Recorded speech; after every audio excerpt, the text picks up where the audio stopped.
السلام علیکم دوستوں، میں ہوں علی جاوید نقوی۔ امریکہ نے ایران کی 3 بڑی ایٹمی تنصیبات تباہ کر دی ہیں۔ یوں امریکہ ایران کے خلاف جنگ میں شامل ہو گیا۔ رنگیلے امریکی صدر نے دھمکی دی ہے کہ اگر ایران نے ایٹمی معاہدہ نہ کیا تو اس پر مزید حملے کریں گے۔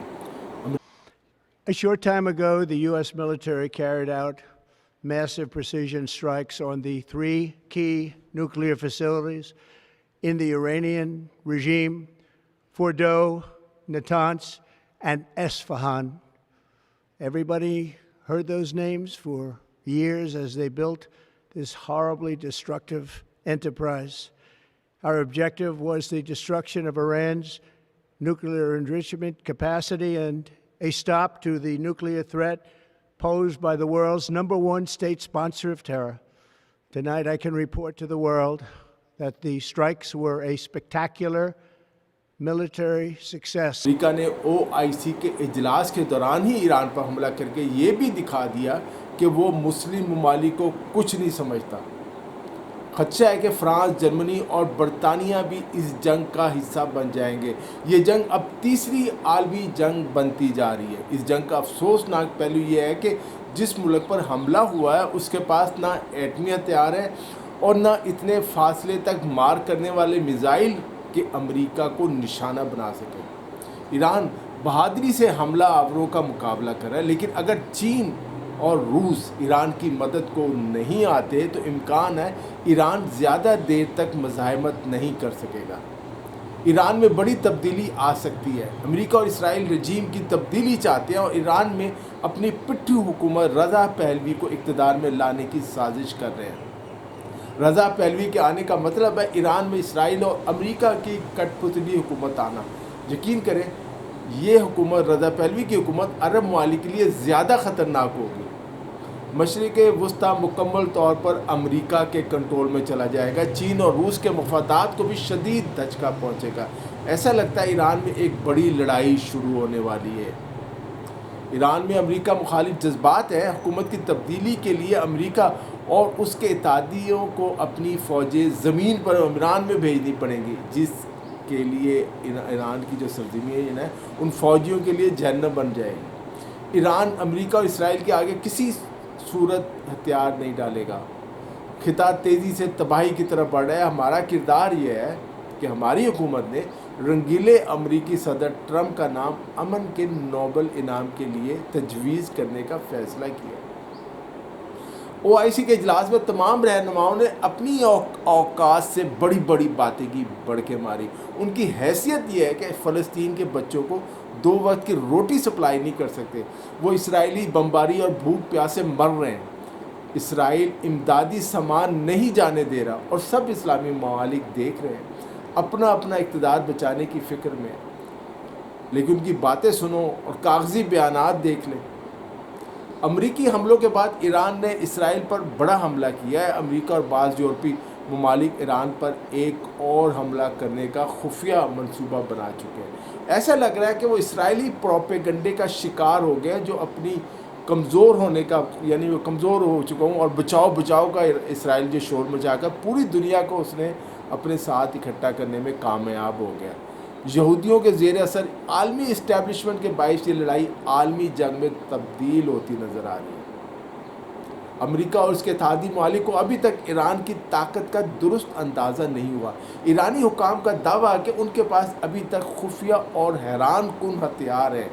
یہ کس طرح کے ہتھیار ہیں اس کی تفصیلات تو نہیں بتائے گی۔ بہرحال جو صورتحال ہے یہ تو ہمارے سامنے کہ ایران اسرائیل اور امریکہ کے حملے روکنے میں ناکام ہوا ہے۔ اب شاید ایٹمی صلاحیت اور ایٹم بم ہی ایران کو بچا سکتا ہے اگر وہ اس کے پاس ہے، ورنہ امریکہ کے مقابلے میں اس کی دفاعی پوزیشن کافی کمزور ہے۔ بعض مغربی ماہرین کے مطابق خدشہ ہے کہ ایران اسرائیل پر ایٹم بم پھینک کر اپنی ایٹمی صلاحیت کا ثبوت نہ دے دے، جس کے بعد جنگ کا پانسا پلٹ جائے گا۔ ایران کے سائبر حملے بھی امریکہ اور اسرائیل کے نظام کو تہس نہس کر سکتے ہیں۔ ایران اسرائیل کے CCTV سسٹم تک کو ہیک کر چکا ہے تاکہ اپنے بھیجے ہوئے میزائلوں سے ہونے والی تباہی کا تجزیہ کر سکے۔ ترکیہ میں ہونے والے OIC کے وزرائے خارجہ کے اجلاس نے دنیا کو پیغام دیا ہے کہ مسلم ممالک کی اکثریت ایران کے ساتھ کھڑی ہے. خاص کر ترکیہ کے صدر طیب اردوان کا خطاب مسلم امہ کے ضمیروں کو جھنجھوڑ دینے والا تھا. انہوں نے نیتن یاہو کو ہٹلر قرار دے دیا. اب یہ اسرائیل اور ایران کی جنگ نہیں رہے گی بلکہ عالم اسلام اور اسرائیل کی جنگ بن چکی ہے. اب چاہے امریکہ اور اس کے اتحادی بھی اس میں شامل ہو جائے، اسرائیل کی ایران کے ساتھ جنگ کا انجام غیر یقینی ہے. ایران یہ جنگ جیتے گا نہیں تو ہارے گا بھی نہیں. ایران کا نقصان ہوگا تو امریکہ اور اس کے اتحادی ممالک کا بھی نقصان ہوگا، اسرائیل کا بھی نقصان ہوگا. اسرائیل کی ایران پر جارحیت بشمول اس کے جوہری اور بیلسٹک ہتھیاروں کے پروگرام کے طویل المدتی اسٹریٹجک اہداف کو حاصل کرنے میں کامیاب ہونے کا امکان جو ہے اسرائیل کا بہت کم ہے. جنگ پھیلنے سے خطے کا جو خطرناک حد تک کہ پورا خطہ جو ہے غیر مستحکم ہو جانا یقینی ہے. یہ سوال بھی اٹھ رہا ہے کہ اسرائیل ایک طویل فاصلے کی جنگی کارروائی کو کیسے جاری رکھ سکتا ہے جبکہ اس کے شہروں کو ایران کے بیلسٹک اور سپرسونک میزائلوں سے جوابی حملوں کا سامنا ہے. وہ جلد ہی ہار جائے گا. ماہرین کے مطابق ایک طرف تو اسرائیل کی مخصوص اہداف اور افراد پر فوجی افسران پر کارروائی کی کامیابی ہے، دوسری طرف اس کے وسیع تر اسٹریٹجک مقاصد ہیں جو اب تہران میں حکومت کی تبدیلی تک جا پہنچے ہیں. وہ موجودہ رجیم کو تبدیل کر کے وہاں اپنی کٹ پتلی حکومت بنانا چاہتا ہے. نیتن یاہو سمجھتے ہیں وہ طاقت اور تشدد کے ذریعے سیاسی مسائل کا حل نکال سکتے ہیں. ایران میں ایک مستحکم حکومت ہے جسے عوام کی بھرپور حمایت حاصل ہے، منتخب صدر ہے. ایران میزائل ٹیکنالوجی میں دسترس رکھتا ہے. اس کی جو میزائل ٹیکنالوجی ہے ترقی یافتہ ہے.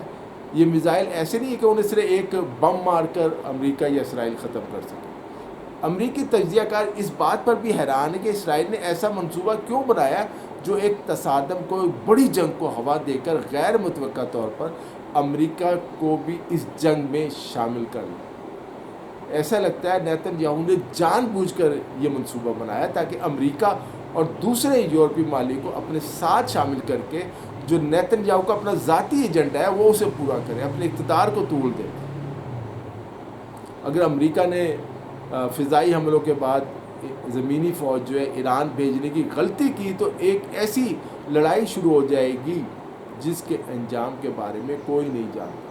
عراق کے ممتاز شیعہ عالم آیت اللہ العظمیٰ علی سیستانی نے ایک غیر معمولی بیان جاری کرتے ہوئے خطے کے لیے اس کے سنگین خطرات سے خبردار کیا. انہوں نے آیت اللہ خامنئی کو قتل کی دھمکیوں کی بھی شدید مذمت کی.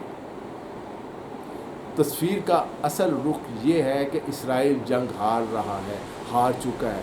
اسی وجہ سے اسے بچانے کے لیے امریکہ کو اس جنگ میں کودنا پڑا. اسرائیل کی ایران پر جارحیت بشمول اس کے جوہری اور بیلسٹک ہتھیاروں کے پروگرام کے طویل المدتی اسٹریٹجک اہداف کو حاصل کرنے میں کامیاب ہونے کا امکان نظر نہیں آ رہا ہے اسرائیل کا. ایک اہم بات یہ ہے کہ امریکہ اور اسرائیل کے یہ ممکن ہی نہیں کہ وہ زمینی جنگ کے بغیر جیت جائیں. امریکہ اپنی فوجیں ایران میں کب اور کیسے داخل کرے گا، کس کی مدد سے داخل کرے گا، یہ تو امریکی فوجیوں کے لیے خودکشی کے مترادف ہوگا. یہ کوئی جادوئی حل نہیں ہے. امریکی یہ سبق سیکھ چکے ہیں کہ صرف فضائی طاقت مؤثر نہیں ہوتی، اسے کچھ نقصان آپ پہنچا دیتے ہیں. امریکہ نے عراق اور افغانستان میں بھی یہ سیکھا ہے کہ زمینی فوج کی بڑی تعداد بھی کارگر ثابت نہیں ہوتی. افغانستان سے امریکہ کو بھاگنا پڑا. ایک اور سوال یہ ہے کہ ایران میں زمینی جنگ شروع کرنے کے لیے اربوں ڈالرز اور اپنی فوجیں یعنی قربانی کے بکرے کون سا ملک دے گا. اسرائیل نے ایک اہم کانہ منصوبہ بنایا اور پوری دنیا کو ایک جنگ میں جھونکنا چاہتا ہے. اسرائیل نے پہلے کہا کہ وہ ایران کی صرف ایٹمی تنصیبات ختم کرنا چاہتا ہے، پھر ایران کے ایٹمی سائنسدانوں اور جرنیلوں کو، اہم شخصیات کو نشانہ بنانا شروع کر دیے. لیکن اب وہ کہہ رہے ہیں جس ایرانی سپریم لیڈر کو شہید کرنا ہے اور ایران میں اپنی پسند کی حکومت لانی ہے، وہ اس قسم کی باتیں کر رہے ہیں. امریکی رائے عامہ جو ہے اسرائیل کے خلاف ہو چکی ہے. سوشل میڈیا آپ دیکھیں سارا. امریکی انتظامیہ جنگ کے حامیوں اور مخالفین میں تقسیم ہو چکی ہے. سابق امریکی صدر کلنٹن بھی کہہ رہے ہیں کہ نیتن یاہو اپنے اقتدار کے لیے پوری دنیا کو جنگ میں جھونک رہا ہے، دنیا کو تباہی کی طرف لے جا رہا ہے. دوسری طرف صورتحال یہ ہے کہ کچھ امریکیوں کا کہنا ہے کہ امریکہ نے اسرائیل کی مدد نہ کی اس وقت تو ایران اسرائیل کو تباہ کر دے گا، ختم کر دے گا۔ اسرائیل مسلسل کمزور ہو رہا ہے، ایرانی میزائل روکنے کی اس کی صلاحیت جو ہے وہ بھی ختم ہو رہی ہے۔ ایران کے سپریم لیڈر آیت اللہ علی خامنئی نے اپنی شہادت کے بعد اپنے 3 جانشینوں کے ناموں کا اعلان کیا۔ یہ نام ابھی تک منظر عام پر نہیں آ سکے۔ ان جانشینوں میں سے کوئی ایک جو ہے ایران کے نئے سپریم لیڈر ہوں گے۔ ایک عوامی منتخب حکومت اور سیاسی جماعتیں بھی ایران میں موجود ہیں، باقاعدہ فوج کے علاوہ پاسداران انقلاب ہے، اس کے علاوہ کئی فورسز موجود ہیں جو اسرائیل اور امریکہ دونوں سے جنگ کے لیے تیار ہیں۔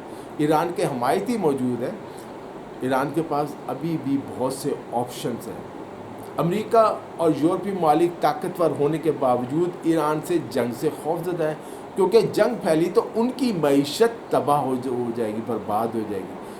تمام تر فائدہ چین اور روس کو ہوگا جو اصل دشمن ہے، اور اگر اس جنگ میں روس اور چین میں سے کسی ایک ملک نے بھی ایران کی فوجی مدد شروع کر دی، سپلائی شروع کر دی گولہ بارود کی، تو جنگ کئی سال تک جاری رہ سکتی ہے، جو امریکہ اور یورپی ممالک کو کئی بحرانوں کا شکار کر دے گا۔ یورپ میں بھی اس جنگ کے خلاف آوازیں اٹھ رہی ہیں۔